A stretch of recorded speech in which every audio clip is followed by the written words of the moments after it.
마가복음 9장, 오늘 마가복음 9장을 듣기만 할게. 이거 듣기만 할게.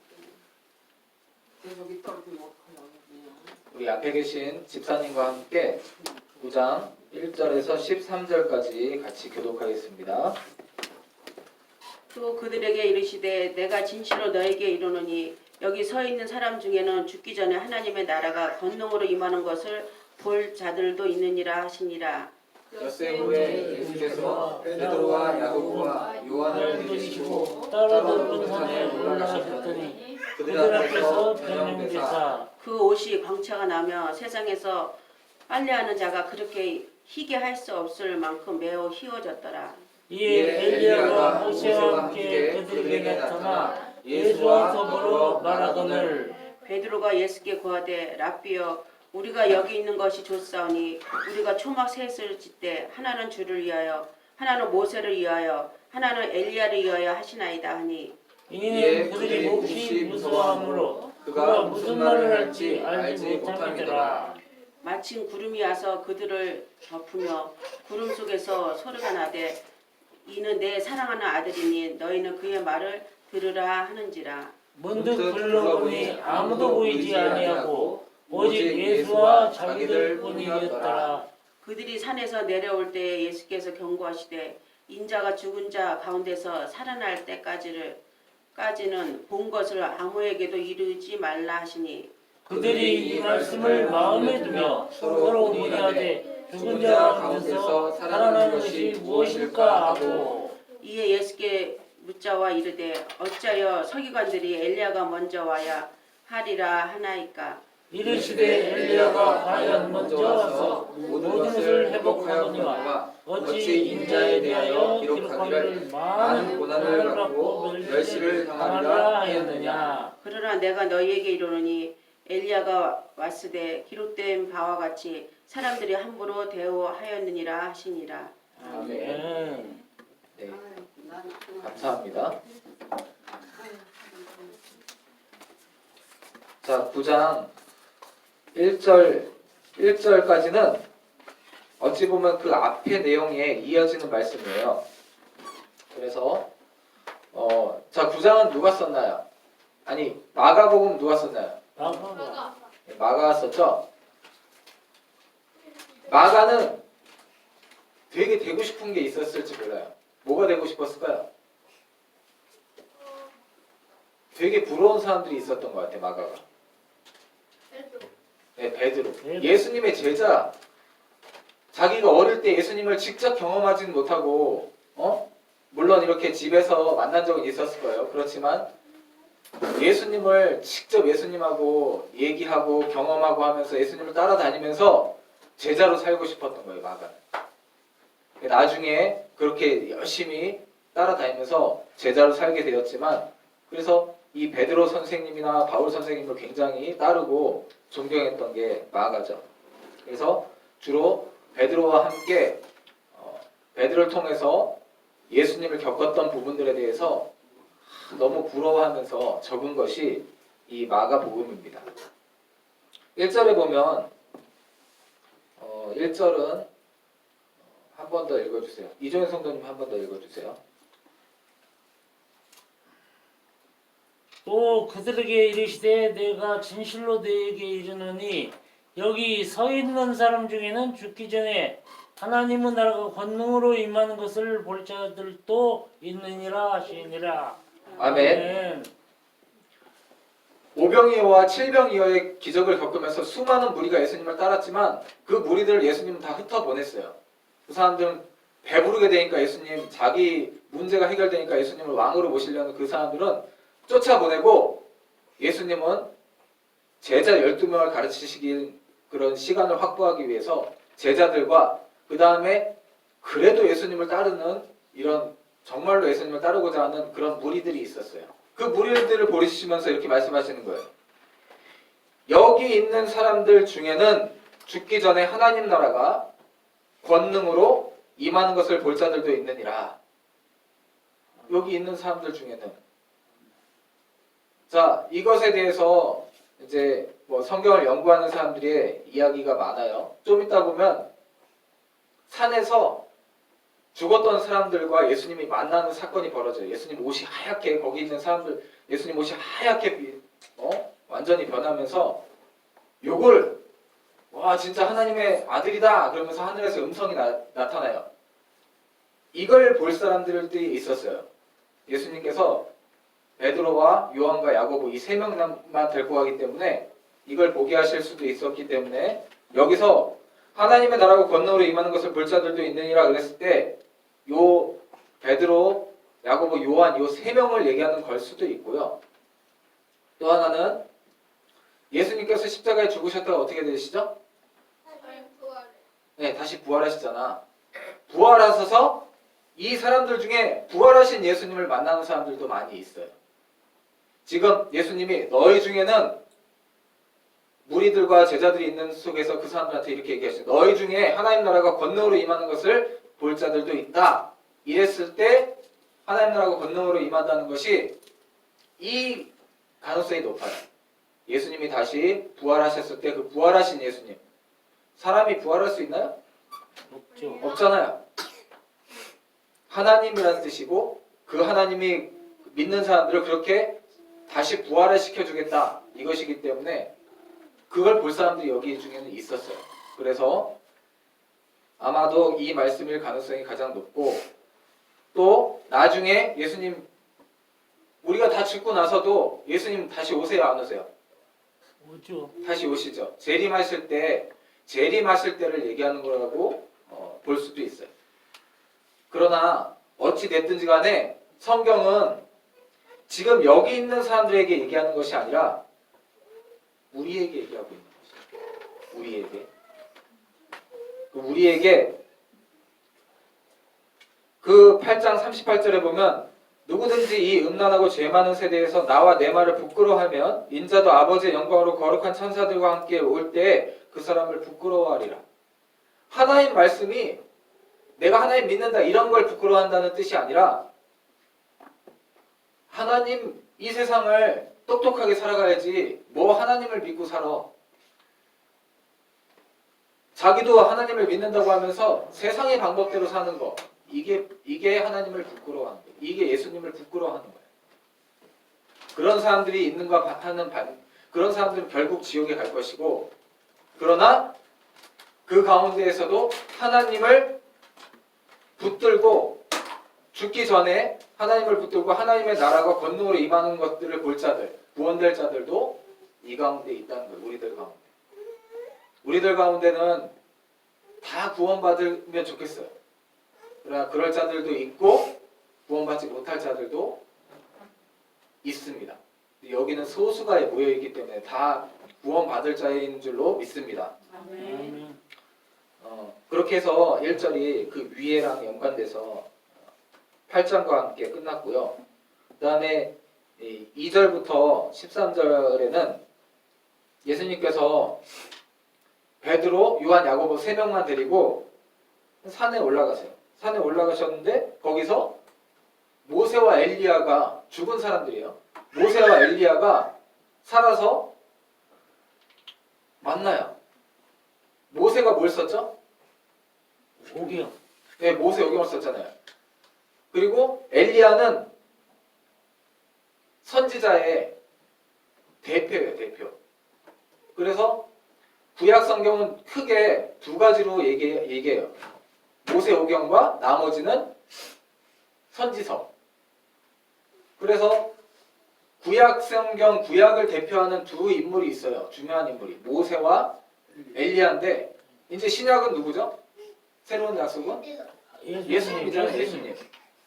그 예수님께서 구약을 대표하는 두 인물을 만나는 걸 베드로와 야고보와 요한이 직접 본 거예요. 깜짝 놀래가지고 갑자기 어디서 사람이 나타나서 하얗게 새하얀 그런 완전 사람이 희귀할 수 없는 그런 흰 옷을 입고 예수님도 그렇게 변해가지고 그걸 보고 베드로가 너무 무서워서 두려워가지고 횡설수설해요. 막 자기가 뭐 여기다가 집을 막 3개를 짓겠다. 뭐 하나는 예수님을 위해서, 하나는 저 모세를 위해서, 하나는 엘리야를 위해서 여기다가 집을 짓겠다. 간단한 집이죠, 초막. 그런 말을 막 해요. 막 무서워서 그런 말을 막 하고 있습니다. 그때 자 6절이 그 얘기죠. 이는 그들이 몹시 무서워함으로 그가 무슨 말을 할지 알지 못함이더라. 예수님이 뭐라고 하실지 이걸 무서워했다는 얘기처럼 번역을 했는데 너무 무서워서 자기가 무슨 말 하고 있는지 베드로가 자기가 무슨 말 하고 있는지도 모를 정도로 그렇게 무서워하고 있었어요. 사람이 너무 놀라운 일을 보면 갑자기 죽은 사람을 갑자기 보게 되거나 이러면 무서워하죠. 귀신인 줄 알고 무서워할 수도 있고 굉장히 두려움에 빠져 있는 거예요. 그때 7절을 다시 이조연 성도님 읽어주세요. 마침 구름이 와서 그들을 덮으며 구름 속에서 소리가 나되 이는 내 사랑하는 아들이니 너희는 그 말을 들으라 하는지라. 아멘. 아멘. 베드로와 야고보와 요한이 예수님 따라다니면서 밤낮 따라다니면서 몇 년 정도 배웠을까요 지금? 3년. 아직 3년은 안 됐고 2년 넘게 배웠어요. 이제 3년째에는 예수님이 얼마 안 있다가 죽으러 가신단 말이에요. 근데 오랫동안 그래도 따라다닌 거죠. 2년 넘게 지금 따라다니면서 먹고 자고 하면서 예수님 따라다녔는데 서로 예수님 왕 될 때 높은 자리 하려고 생각하고 있었단 말이에요. 예수님이 훌륭한 선생님이고 능력이 있는 왕으로는 생각했어요. 근데 오늘 갑자기 구름 속에서 그러는 거예요. 구름 속에서 소리가 나죠. 하나님이 직접 말씀해 주시는 거예요. 예수님을 보고 이 사람은 내 사랑하는 아들이니 너희는 그의 말을 들으라. 이 얘기를 베드로와 야고보와 요한이 하나님의 음성을 직접 들어요. 이런 놀라운 경험을 한 거죠. 그러니까 베드로와 야고보와 요한이 마음 가운데 두렵기도 하지만 심히 기쁜 거죠. 와, 우리가 하나님 목소리를 직접 들었다. 그리고 우리가 섬기는 분이 하나님 아들이다. 확실히 이렇게 이제 들은 거죠. 그러면서 예수님은 그 베드로와 야고보와 요한한테 아직 이걸 사람들한테 자기 친구들인 제자들한테는 말고 사람들한테는 아직 알리지 마라. 예수님이 하나님 아들이라고 들었다는 것을 아직 알리지 마라. 이렇게 얘기하세요. 그게 9절이고요. 9절을 평강이가 읽어주세요. 그들이 산에서 내려올 때에 예수께서 경고하시되 인자가 죽은 자 가운데서 살아날 때까지는 본 것을 아무에게도 이르지 말라 하시니. 아멘. 아멘. 아직 사람들한테 이분이 메시아다. 메시아가 뭐냐면 이거예요. 자, 하나님의 아들. 이게 메시아예요. 하나님의 아들이 오기를 약속했고 이 성경에서 약속했고 사람들은 이스라엘 사람들은 다 하나님의 아들이 오기를 기다리고 있었어요. 이 사람이 하나님 아들이다 그러면 사람들이 몰려들어가지고 아직 예수님은 해야 될 일이 있어. 예수님은 사람들이 생각하는 것처럼 하나님의 아들이 와서 이스라엘 나라를 멋지게 세워줄 거라고 이스라엘 사람들은 생각했던 거예요. 하나의 나라를 세우는 게 아니라 자기들 나라를 우리나라 세종대왕처럼 그렇게 풍성하게 크게 다윗처럼 그런 나라를 만들어줄 걸로 이스라엘 사람들은 생각했기 때문에 예수님이 생각하는 나라는 그런 나라가 아니죠. 그리고 아직 제자들도 예수님이 그런 분인 줄 알았어요. 자기들의 왕이 될 분으로 생각을 했단 말이에요. 아직 제자들도 완전히 가르치지를 못했어요. 그래서 예수님께서 제자들에게 아직은 내가 하나님의 아들이라는 것을 사람들한테, 세상 사람들한테 이야기하지 마라 라고 지금 제자들을 단속하고 계세요. 그러면서 산을 내려가는데 제자들이 물어보는 거예요. 아, 그러면 성경에 메시아가 우리가 섬기는 당신이신데 메시아가 오기 전에 먼저 엘리야가 와야 된다고 성경에 써 있는데 그럼 엘리야는 어디 있습니까? 그러니까 예수님 뭐라 그래요? 엘리야가 왔었는데 이미 사람들이 그걸 모르고 죽였다. 누구죠? 아니에요. 예수님 오기 전에 엘리야가 와서 메시아가 예수님이 오신다는 것을 먼저 이야기하는 것이 성경의 그 예언이었어요. 예수님 오기 전에 한 사람이 와서 얘기하다가 죽었죠. 예, 세례 요한이 왔었잖아요. 그래서 함부로 대우해주는 사람들. 자, 그게 12절이에요. 12절, 13절. 이거 이종현 성도님 읽어주세요. 이르시되 엘리야가 과연 먼저 와서 모든 것을 회복하거니와 어찌 인자에 대하여 기록하기를 많은 고난을 받고 멸시를 당하리라 하였느냐. 그러나 내가 너희에게 이르노니 엘리야가 왔으되 기록된 바와 같이 너희들이 함부로 대우하였느니라 하시니라. 아멘. 사람들이 함부로 대우하였느니라.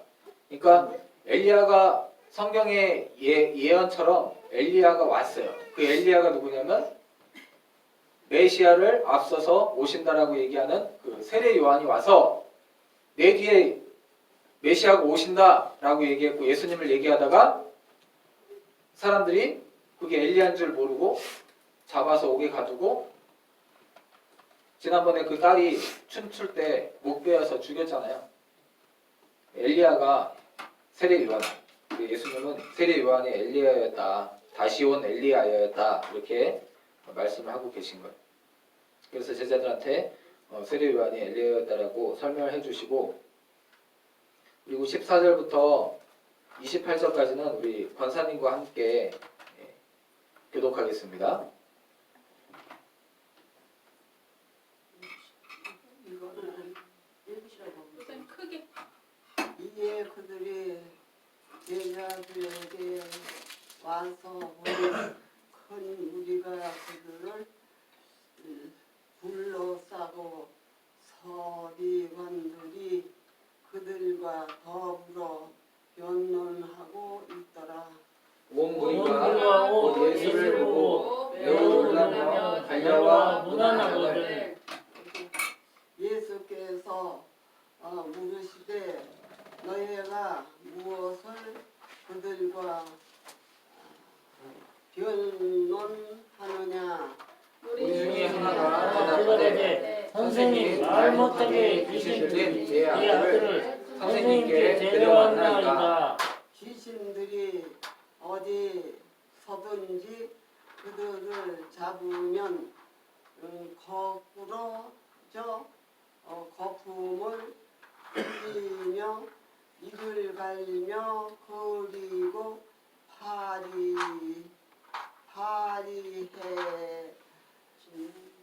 파리해지는 치자.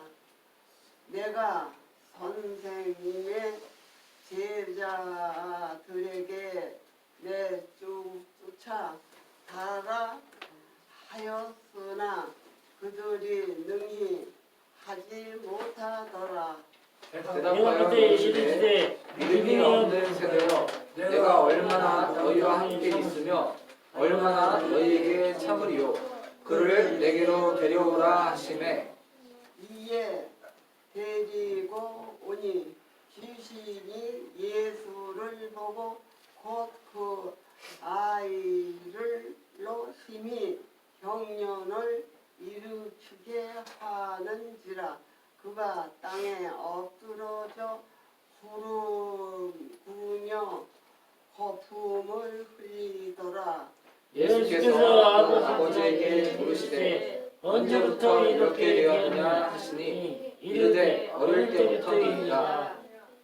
귀신 들린 그를 죽이려고 불과 물에 자주 던져나이다.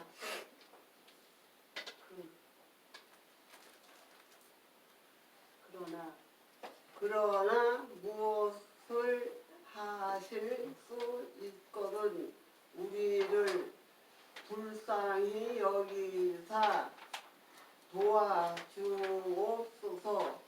예수께서 이르시되 할 수 있거든이 무슨 무슨 말이냐 말이냐 믿는 자에게는 능히 하지 못할 일이 없느니라 하시니 곧 그 아이의 아버지가 소리를 질러 이르되 내가 믿나이다 나의 믿음 없는 것을 도와주소서 하더라. 예수께서 무리가 달려와 보이는 것을 보시고 그 더러운 귀신을 꾸짖어 이르시되 말 못하고 못 듣는 귀신아 내가 네게 명하노니 그 아이에게서 나오고 다시 들어가지 말라 하시매. 어디에요? 귀신이 귀신이 소리 지르며 이 아이로 심히 경련을 일으키게 하고 나가니 그 아이가 죽은 것 같이 되어 많은 사람 앞에 말하기를 죽었다 하나 예수께서 그 손을 잡아 일으키시니 이에 일어서니라. 어디야? 집에 들어가심에 제자들이 조용히 묻자오되 우리는 어찌하여 능히 그 귀신을 쫓아내지 못하였나이까? 이르시되 기도 외에 다른 것으로는 이런 종류가 나갈 수 없느니라 하시니라. 아멘. 네. 아이고, 오늘 이 내용에는 보면 예수님께서 귀신 들린 여기 아이라고 표현되어 있는데 이미 귀신 들린 지가 오래됐어요. 나이가 들었어. 근데 어릴 적부터 귀신 들어서 아이 같은 그런 상태에 있는 말도 못하고 옹알이 같은 거나 하고 있는 그런 상태에 있는 이 사람을 오늘 고치시는 그런 장면이 나옵니다. 예수님께서 베드로와 야고보와 요한을 데리고 산에 올라갔어요. 그동안에 나머지 제자들이 몇 명이 있었을까요? 산 밑에.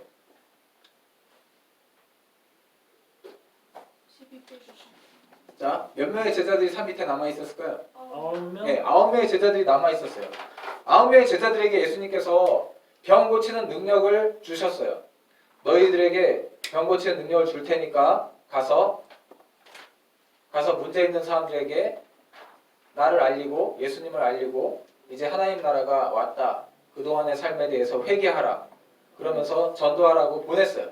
예수님의 제자들이 돌아다니면서 전도하면서 병자들도 다 고쳤어.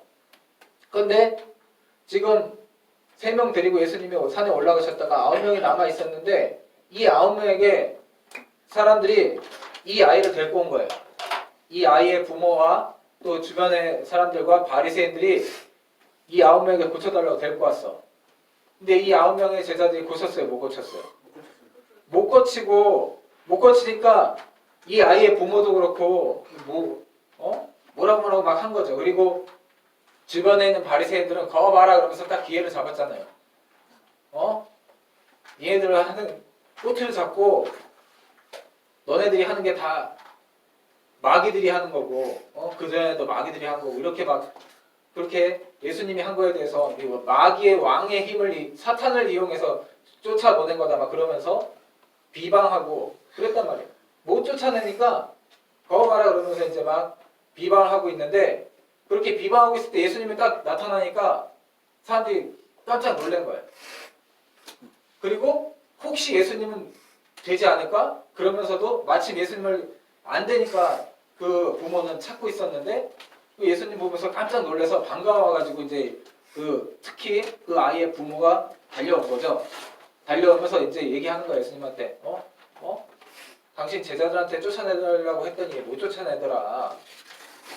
그렇게 예수님한테 얘기를 하는 거예요.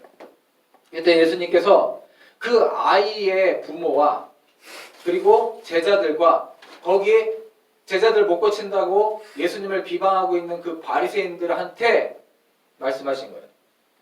19절은 우리 임경재 집사님 읽어주세요.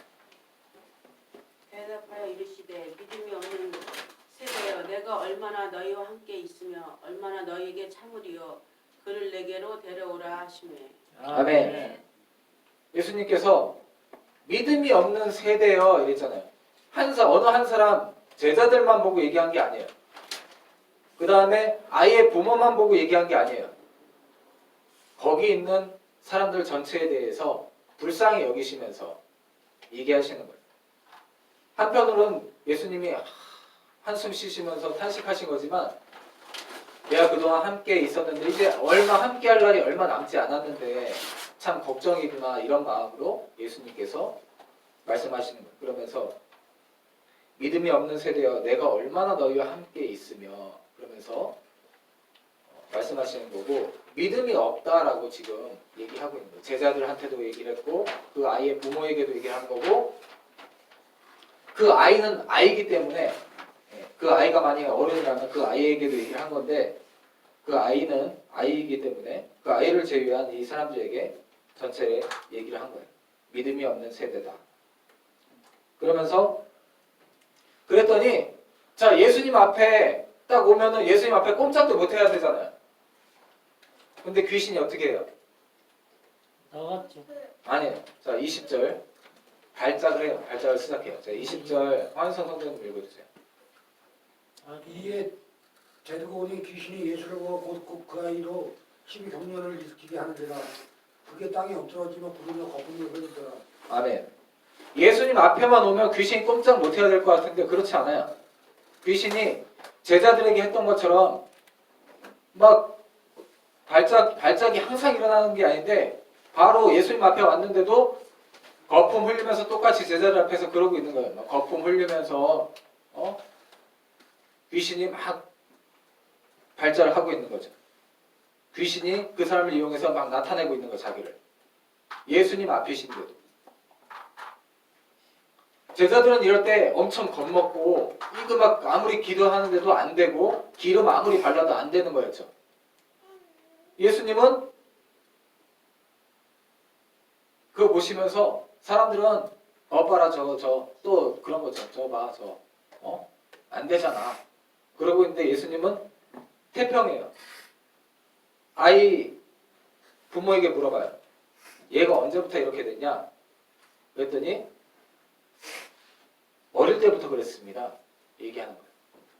자, 질병이 나을 때 제일 중요한 건 기도하는 사람이 아니에요. 당사자의 믿음. 믿음은 우리는 항상 하나님과의 관계에 있어서 자기의 믿음이 있어야 되는 거예요. 제가 믿음 좋은 거 전혀 상관없어요. 여러분의 믿음이 각자에게, 우리의 믿음이 각자에게 있을 때 하나님과의 관계에 있어서, 우리 주님과의 관계에 있어서 우리 각자의 믿음이 있을 때 우리의 문제가 해결되고 우리의 질병이 떠나가고 역사가 일어납니다. 아멘. 이 아이가 만약에 어른이었다면 이 아이의 믿음을 일깨워야 되기 때문에 예수님이 물어본 거예요. 지금 이미 병 걸려서 그렇지만 나이가 든 거야. 이 아이가. 얘가 언제부터 이랬냐? 어릴 때부터 그랬다는 거예요. 아주 어릴 때부터, 아기 때부터. 그러면 이 아이는 뭔가 예수님의 그런 말씀을 알아들을 수 있는 아무런 이런 이게 없어요. 그럴 때는 무조건 낫게 해주시는 거죠. 근데 그렇지만 예수님이 5,000명을 먹이실 때, 4,000명을 먹이실 때 아무것도 없는 가운데에서 하셨나요? 아니요? 뭐가 있었죠? 네. 5,000명 먹이실 때 뭐가 있었죠? 똑같은 거. 예. 아이가 드린 그때도 도시락을 갖고 온 게 있었어요. 떡 5개와 물고기 2마리. 4,000명을 먹이실 때도 떡 7개와 물고기 2마리. 그런 작은 것이지만 뭔가 이걸로 되겠습니까? 한 것이지만 그런 믿음이 우리에게 필요해요. 이 아이기 때문에 이 아이에게 뭔가 믿음이 들어갈 수 있는 구석이 없는데 그렇다면 누구냐? 당사자가 누굴까요? 이 아이의 믿음의 당사자. 엄마? 부모죠. 엄마, 아빠예요. 엄마. 부모죠. 얘는 예수님이 잘 보시면 모든 성경에서 예수님을 고쳐주실 때 믿음이 없이 고쳐주시는 적이 없어요. 예수님은 믿음이 있죠. 그 사람의 믿음, 당사자의 믿음이 없이 고쳐주는 적이 없어요. 당사자의 믿음이 있을 때 그 믿음을 통해서 고쳐주는 거예요. 고쳐주고 나서 믿음이 생긴다? 전혀 아니에요. 믿음이 있을 때 그 문제가 해결되고 그것을 통해서 하나님께 더 나아가는 것입니다.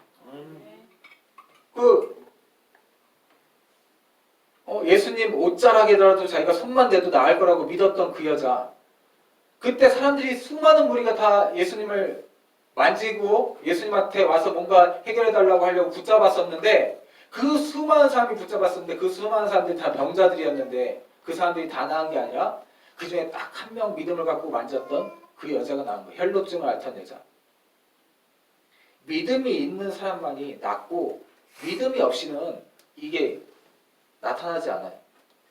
이 아이기 때문에 이 아이에게 믿음이 들어갈 수 있는 방법이 없는데, 그렇다면 이 부모가 이 부모에게 문제가 있었던 것이고, 이 부모의 어떤 문제들로 통해서 이 아이에게 이런 귀신 들림이 지금 있었던 거예요. 이 부모의 믿음, 그것을 확인하고 그 믿음이 있을 때 이 질병이 낫는 것이었기 때문에 아버지에게 물어보는 거죠. 자, 그러면서 아버지가 이렇게 얘기해요. 22절. 이주연 성도님 읽어주세요. 21절이요. 22절. 귀신이 그를 죽이려고 불과 물에 자주 던졌나이다. 그러나 무엇을 하실 수 있거든 우리를 불쌍히 여기사 도와주옵소서. 아멘. 믿음이 없는 세대죠. 예수님한테 데리고 왔어도, 제자들한테 데리고 왔어도 뭐 할 수 있겠어? 그런 마음으로 온 거예요. 예수님한테 데리고 왔을 때도 제자들도 못하는데 예수님이라고 뭐 할 수 있겠어? 그러나 그렇지만 어쨌든 자기 자식 아프니까 이것만 해결되길 바래서, 그러나 뭐라도 할 수 있으면 좀 도와달라고 이렇게 얘기를 한 거예요. 그거에 대해서 예수님 바로 얘기하시는 거죠. 할 수 있거든이 무슨 말이냐. 네 무슨 믿음도 없이 어떻게 고칠 수 있느냐. 믿음이 있어야 된다. 하나님의 아들인 예수님은 다 무조건 하실 수 있다라는 믿음, 그 믿음이 있어야 된다는 거죠. 그 얘기를 이렇게 하신 거예요. 23절 임경재 집사님 읽어주세요. 예수께서 이르시되 할 수 있거든이 무슨 말이냐. 믿는 자에게는 능히 하지 못할 일이 없느니라 하시니. 아멘. 예수님께서 이 당사자였던 아이의 아버지에게 믿음을 가져라. 할 수 있거든이 무슨 말이냐면 믿는 자에게 능치 못함이 없느니라. 지금도 마찬가지예요. 이게 우리에게 하시는 말씀이에요. 이거 뭐 성경 책에나 나오는 얘기지 이게 되겠어? 그런 믿음으로는 절대 안 됩니다.